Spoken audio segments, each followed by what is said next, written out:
Assalamualaikum warahmatullahi wabarakatuh. Alhamdulillahilladzi hadana li hadza wa ma kunna lanahtadiya laula an hadana Allah.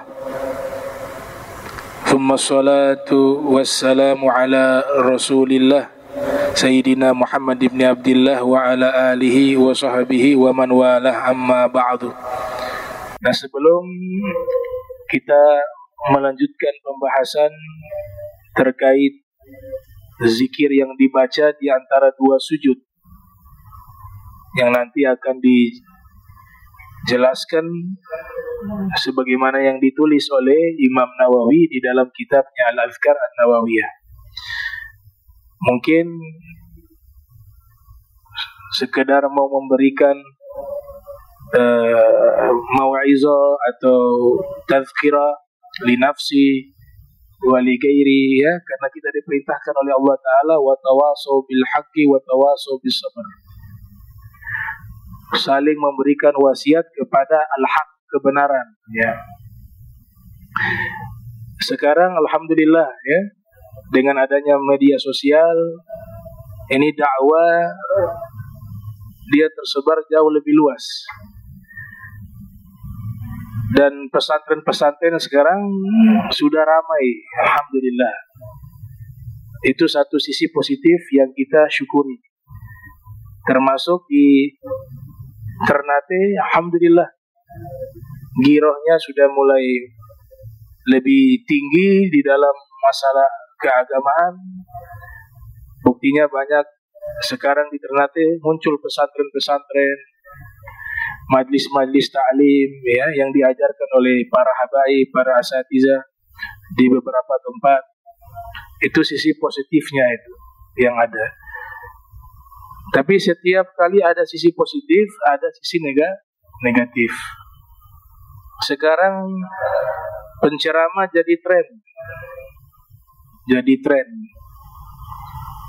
Sudah jadi model, bahkan jadi profesi yang menghasilkan uang yang banyak sekarang. Jadi niat dari para penceramah sekarang bermacam-macam. Ada yang niatnya betul-betul untuk dakwah, ada niatnya untuk populer, ada niatnya untuk mencari uang, dan seterusnya. Itu yang tahu si pendakwah itu tersebut. Dia sama Allah yang tahu di hatinya itu apa sih niat. Nah, juga sisi negatif, karena begitu mudahnya seseorang bisa berceramah, ilmu ini dikesampingkan, sehingga gelar-gelar terhormat seperti ulama, seperti ustaz, seperti ustazah, sekarang mudah sekali didapat.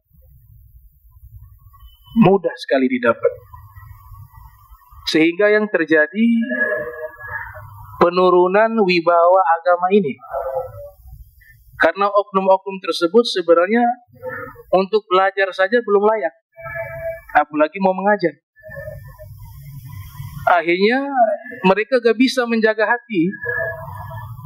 Baru hijrah, hafal berapa hadis, sudah bisa ceramah, sudah sombongnya, nauzubillah min dzalik. Kerjanya ceramah terus, di rumah ceramah, di luar ceramah, orang tuanya diceramain, kakeknya diceramain. Wah, hadisnya itu saja. Karena tadi belajarnya belum benar, sehingga dia pikir, oh, ilmu agama hanya ini.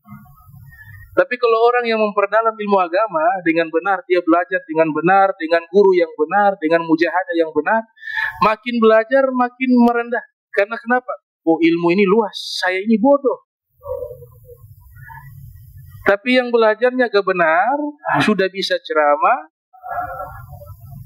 dapat 2 ayat Arba'in Nawawi dia hafal, itu juga alhamdulillah kalau hafal 40 hadis. Baru sesaat 1-2 tahun sudah dapat gelar ulama, dapat gelar ustaz, dapat gelar ustazah. Kemudian ngajar, muncul sombong. Karena apa? Oh, ilmunya ini, agama nih, di sini nih. Saya sudah alim. Nah, ini yang terjadi. Ada juga ustazahnya ceramah, bakti sama suami, bakti sama suami.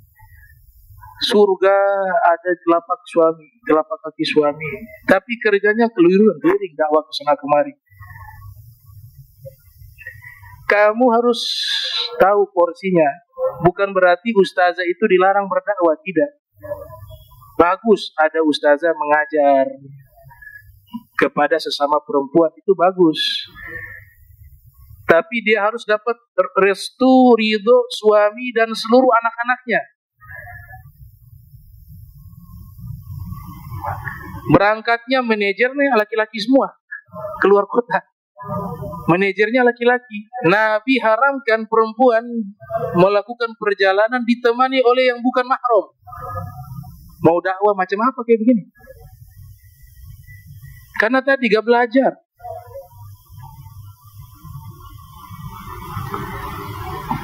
Jadi tugas utamanya perempuan mengabdi sama suami.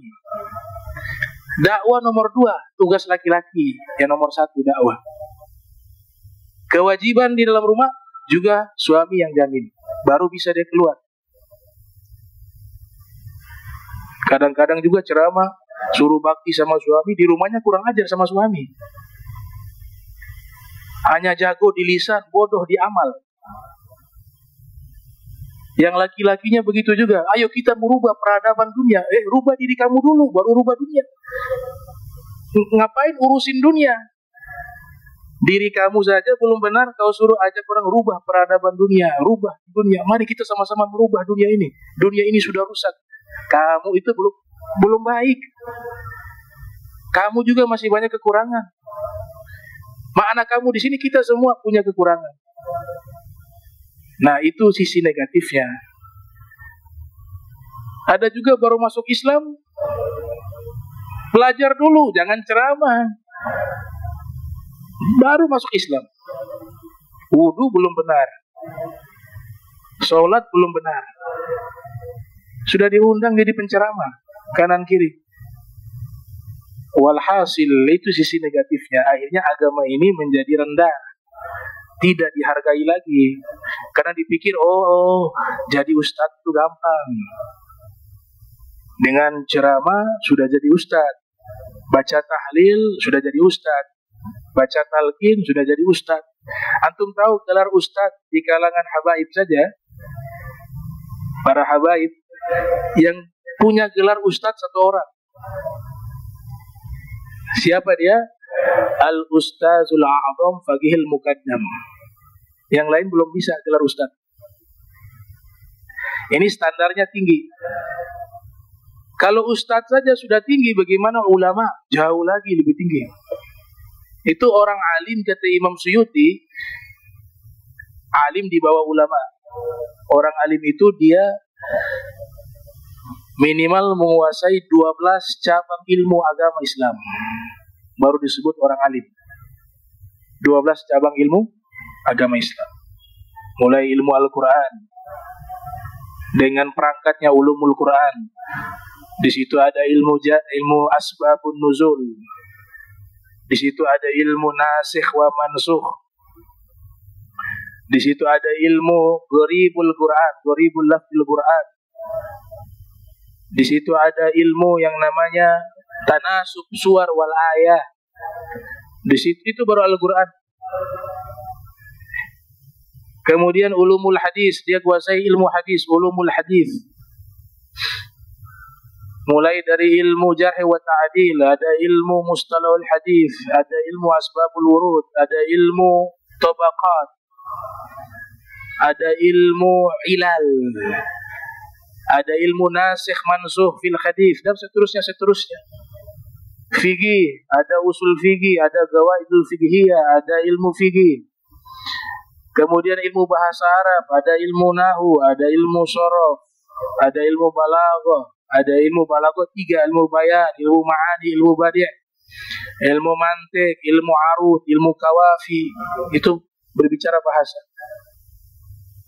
Ada ilmu tajwid dalam mutalal Quran, ada qiraah sab'ah, ada nagomat, ada maqamat, jiharkah. bayati, soba, nada-nadanya ada ilmunya. Nah ini tidur enak malam, ulama yang asli begadang, dia dalam waktu sesaat diangkat jadi ulama, jadi guru besar. Nah ini dosa besar.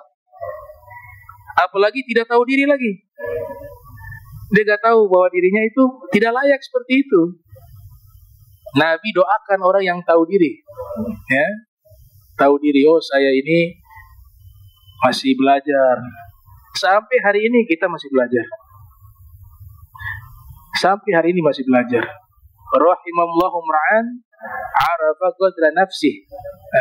Rasul mendoakan semoga Allah merahmati orang yang tahu diri. Itu doanya Nabi. Semoga Allah merahmati orang yang tahu kadar dirinya. Tapi kalau dakwah semua wajib. Harus dibedakan ya. Mengajar dengan berdakwah itu beda. Kalau dakwah semua kita, mau yang berilmu, yang tidak berilmu, wajib berdakwah. Tapi ketika sudah menjelaskan isi Al-Quran, menjelaskan hadis Nabi, menjelaskan hukum Allah, menjelaskan tentang bahasa, masalah ulumul hadis, ulumul Quran, di situ dibutuhkan yang namanya ilmu. Di situ dibutuhkan yang namanya belajar. Baru bukan hanya sekedar retorika saja, amal dong. Bahas bab dermawan, orangnya kikir, nauzubillah min zalik. Gak pernah dia ngasih makan orang, sama keluarganya gak ditolong, orang tuanya gak pernah dibantu. Terus ngajarnya bab saha dermawan. Orang dermawan dicintai oleh Allah. Dia tidak tahu di saat itu Allah tahu dia bagaimana. Jadi dosa setiap sesuatu yang disampaikan dia tidak lakukan. Apalagi yang dia sampaikan itu dia langgar. Nauzubillah min zalik. Jadi tidak gampang ceramah itu, ngajar-ngajar itu. Iya, sudah dikasih gelar, udah lupa diri. Kesana kemari, kesana kemari. Nauzubillah min zalik. Belajar sudah tidak mau. Oh sudah, saya sudah kuasai semuanya. Itu dalam hatinya begitu. Oh gampang ini ilmu agama nih. Tinggal baca hadis, baca ayat, ceramah, selesai. Al-alim indal awam man sa'idal mimbaro. Kata ulama, orang alim menurut orang-orang awam, orang yang sudah naik mimbar. Itu orang alim. Sudah naik mimbar, sudah ceramah, itu orang alim. Nah ini nasihat saya tidak tujukan kepada siapa pribadi seseorang, enggak. Kalau itu dosa. Ini nasihat secara umum termasuk diri saya. Karena kita melaksanakan wasiat wa tawasau bil haq. Menyampaikan wasiat yang hak. Makanya yang hadir pengajian harus cerdas. Cari guru itu murid harus pintar. Ini gurunya tidak pernah belajar itu ilmu agama, tahu-tahu jadi ustadz, jadi mursyid, jadi guru besar agama. Dia tidak pernah belajar, tidak pernah berguru, walaupun keturunannya itu dia punya kaki ulama, tapi ini tidak pernah belajar. Jangan ikutin. Nanti ujung-ujungnya bawa racun kalian. Nanti keluar fatwa. Oh kalau nikah sama saya sebagai mursyid, sebagai guru besar, gak usah pakai akad nikah. Sah. Karena saya sudah magomnya tinggi. Kayak begitu jadinya. Kami tidak perlu belajar. Guru kami langsung ilmunya Allah. Pesantren tutup semua. Kalau gurunya langsung Allah, pesantren tutup, kampus Islam tutup, guru-guru pensiun semua. Ya, gak ada kiai, gak ada ulama, gak ada mufassir, gak ada muhaddis, gak ada ahlu qiraah. Karena dia katakan apa? Loh, guru saya Allah langsung. Kalau gurunya Allah, pertanyaannya, bagaimana sih metode mengajarnya itu bagaimana? Cara Allah mengajar sama ente itu bagaimana? Jadinya ilmu khayal. Ya, keluar ilmu baru, ilmu khayal. Dikasih iming-iming begini. Sholat gak pernah. tahajud tidak pernah, baca hadis tidak pernah, baca Quran tidak pernah, baca kitab tidak pernah, zikir juga sedikit. Karena tadi itu. Jadi cerdas. Oh, ini gurunya belajar di sini, pesantren. Bukan belajar di Amerika. Bagaimana lulusan Amerika ngajar tafsir? Bagaimana lulusan Inggris ngajar hadis? Sanatnya kemana itu? Ini yang terjadi di zaman kita nih. Jadi sisi positifnya banyak, tapi negatifnya juga banyak. Kemudian orang awam tidak bisa membedakan mana orang yang ahli ilim, mana yang bukan ahli ilim. Mana yang panutan, mana yang sekedar hiburan. Sudah sulit dibedakan. Nah, jadi yang belajar juga tidak disalahkan kalau dia bertanya, guru ke sekolah di mana, belajar di mana, nggak masalah itu. Oh, saya belajar di sini, di sini, di sini. Itu menunjukkan apa? Agar dia mengambil ilmu agamanya tidak salah. Itu wasiatnya para ulama terdahulu. Unzuru mimman takhuzuna dinakum. Perhatikan dari siapa kalian mengambil ilmu agama kalian. Itu wasiat sudah lama dari zamannya Imam Muslim. Al-isnad minad-din. Di mukaddimah Sahih Muslim, sanad bagian daripada agama. Bahkan Abdullah ibnu Mubarak mengatakan, la yuqbal ar-rajulu binaw'in min hadhil ulum ma lam yuzayyin nafsahu bilughatil arabiyah atau bil arabiyah. Ilmu agama ini ditolak. Artinya dilarang kita belajar sama orang tersebut selama orang tersebut belum menguasai ilmu tata bahasa Arab. Ilmu agamanya jangan diterima, kata Ibnu Mubarak. Baca kitab gak bisa, fatwanya sembarangan. Ya sudah dibilang ustadz, ustazah. Karena sudah dapat gelar ustazah, semua yang ditanyakan walaupun dia tidak tahu, dia libas juga. Oh, ini hukumnya boleh, halal, ini haram, ini boleh, ini. Yang berhak berfatwa itu dia punya syarat dalam kitab Al-Fawaid Al-Madaniyah, minimal 3 kitab dia sudah hafal dan kuasai baru bisa fatwa. 3 kitab kalau mazhab Syafi'i ya. Yang pertama kitab Tuhfatul Muhtaj 5-6 jilid. Yang kedua kitab Manhajut Tullab Syekh Zakaria Al-Ansari. Yang ketiga ditambah dengan kitab dasar, misalnya Fathul Qorib Al-Mujib. 3 kitab ini dia sudah hafal dan dia kuasai, baru bisa diizinkan memberikan fatwa. Artinya dia langsung menyatakan ini halal, ini haram. Oh, ini boleh, ini tidak boleh. Tapi kalau belum menguasai 3 kitab itu, dia harus merujuk ke pendapat ulama. Menurut Imam Nawawi hukumnya begini. Menurut ulama ini hukumnya begini. Itu yang dimaksud dengan aqwal ashab. Kalau di kitab sering kita lihat ada satu pengertian disebut dengan ashab. Itu ashab maknanya adalah fuqaha Syafi'iyah. Bukan sahabat-sahabat. Qol ashabuna. Sahabat-sahabat kami berkata. Itu maknanya bukan sahabat, walaupun di dalam kitab fikih ditulis sahabat. Nah, untuk itu saja sudah salah menerjemahkan. Terus mau ngajar bagaimana? Qala ashabuna. Telah berkata sahabat-sahabat kami. Ashabuna bukan artinya sahabat di situ. Secara bahasa memang sahabat, tapi terminologi ilmu fikih ashabuna di situ adalah fuqaha Syafi'iyah. Alladzina balagu fil ilm mablaghan 'azima hatta kanat lahum ijtihadatuhum al-fiqhiyyah al-khassah. Yang dimaksudkan sahabat-sahabat di situ di dalam kitab fikih adalah para ahli fikih mazhab Syafi'i yang mereka telah mencapai ilmu tertinggi sehingga mereka berhak memberikan ijtihad fikih di dalam hukum yang khusus. Istilah saja gak paham, ashab bilang sahabat, ya. Nah, inilah kita. Gak apa-apa, dakwah bagus, ngajar ini terus belajar.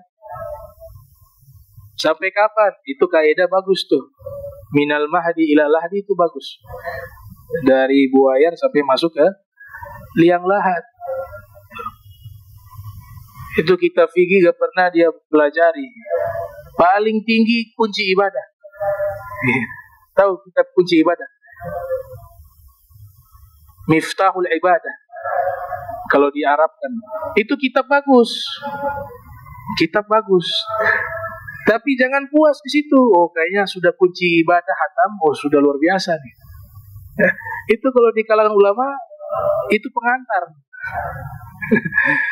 Pengantarnya belum tuntas lagi, masih setengah. Kalau mazhab Syafi'i itu dia punya jenjang kitab, disuruh hafal kitab matan. Man hafidal mutun nalal funun. Yang hafal kitab matan dia kuasai cabang-cabang ilmu. Kitab paling ringkas ada Ar-Risalatul Jami'ah. Naik lagi ada Safinatun Najah. Naik lagi ada nama kitab Mukhtasar Latif. Naik lagi Mukhtasar Kabir atau Muqaddimah Hadramiyah. Disyarahi lagi oleh Ibnu Hajar Haytami Al-Manhajul Qawim. Kemudian disyarahi lagi itu Fathul Gharib. Naik Fathul Gharib disyarahi lagi oleh Syekh Nawawi Futhul Habib. Disyarahi lagi oleh Ibrahim Bajuri. Kemudian dijelaskan lagi ada kitab puncak Minhajut Talibin. Dijelaskan lagi oleh Ibnu Hajar Haytami Tuhfatul Muhtaj. Dijelaskan lagi oleh Imam Romli Nihayatul Muhtaj. Dijelaskan lagi oleh Khatib Syarbini Muqnil Muhtaj. Naik lagi kitab fatwa, ada fatwa Romli, ada fatwa Ibnu Hajar, ada fatwa Subki, ada fatwa Syatibi, dan seterusnya. Itu berjilid-jilid. Bisa 7-8 tahun baru selesai. 10 tahun mungkin juga belum tentu selesai. Ini kunci ibadah, sudah fatwa sembarangan sana sini. Tahu dirilah. Tahu diri. Rusak. Akhirnya apa? Kasihan dirinya itu. Dia gak pikir itu satu dosa. Ini hukumnya bukan hukum nenek moyang siapa. Ini hukum Allah. Aturannya itu dari Nabi Sallallahu Alaihi Wasallam. Para ulama tugasnya menyimpulkan saja. Menyimpulkan. Ngaku mursyid, ngajak orang nikah sama saya, gak pakai wali, gak pakai sah. Ya syahwat, ya. Mata jelalatan sana sini, gak bisa lihat perempuan. Jadi mursyid dari mana? Mursyid syaitan ada. Terus yang bodoh yang ikut. Ada yang ikut yang bodoh. Jadi kalau belajar agama, seleksi. Saya setiap kali belajar, alhamdulillah saya ketemu guru-guru yang soleh. Karena itu yang pertama. Ini akhlaknya juga sudah rusak, mau ngikut belajar agama dari mana? Itu murid dalam ilmu tasawuf, at-tiba tasrikut tiba. Tabiat merampas tabiat. Gurunya sombong, muridnya jadi sombong. Gurunya syahwat, jelalatan, kalau bahasnya perempuan terus. Itu menggambarkan isi hatinya. Ini dia nih pikirannya perempuan. Muridnya kejangkit. Gurunya kikir, muridnya kejangkit jadi kikir. Gurunya ria, muridnya jadi ria. Itu hukumnya begitu. At-tiba, tasrifut tiba. Tabiat, mencuri tabiat. Jadi waktu dulu saya belajar, saya pilih. Oh ini gurunya. Pertama kali lihat akhlak. Sombongnya, na'udzubillah min dzalik. Baru belajar sedikit aja sudah sombong.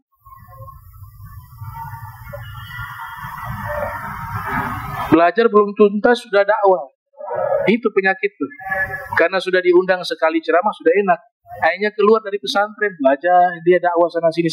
Belajar belum tuntas, habis itu rasa alim. Nah, ini penyakit. Nah, sekali lagi saya bicara, saya tidak tahu menau nih, gak ada maksud ke oknum-oknum tertentu. Ini bicara secara umum saja. Ikut kitab. Nasihatnya begitu. Kalau ada yang tersinggung, berarti perbaiki. Berarti yang saya sampaikan betul. Saya tidak tersinggung kalau ada orang ceramah begitu. Karena kenapa? Ya saya tidak lakukan itu. Mau ceramah kayak tadi tuh. Nah, orang kalau rasa sakit dengan apa yang disampaikan lewat ceramah, berarti ada luka dia. Luka itu perih kalau kena obat. Tapi kalau orang yang tidak ada luka, kena obat gak perih. Karena sehat dia. Yang rasa perih itu yang sakit. Ya, yang sakit. Ada juga jual-jual. Ini cincin dari ulama. Ini punya sanad cincin ini. Ke Sunan Gunung Jati. Saya jual mari 100 juta. Cari orang yang cinta ulama. Mereka beli. Ini saya bicara secara umum. Mau dia kiai ke, mau dia habib ke, sama. Tolonglah yang lurus, kasihan umat. Dakwah itu pengorbanan, bukan keuntungan. Kalau antum berdakwah hanya cari keuntungan, bukan dakwah, namanya bisnis. Berbungkus agama. Dakwah itu pengorbanan. Gak ada kepentingan pribadi di situ.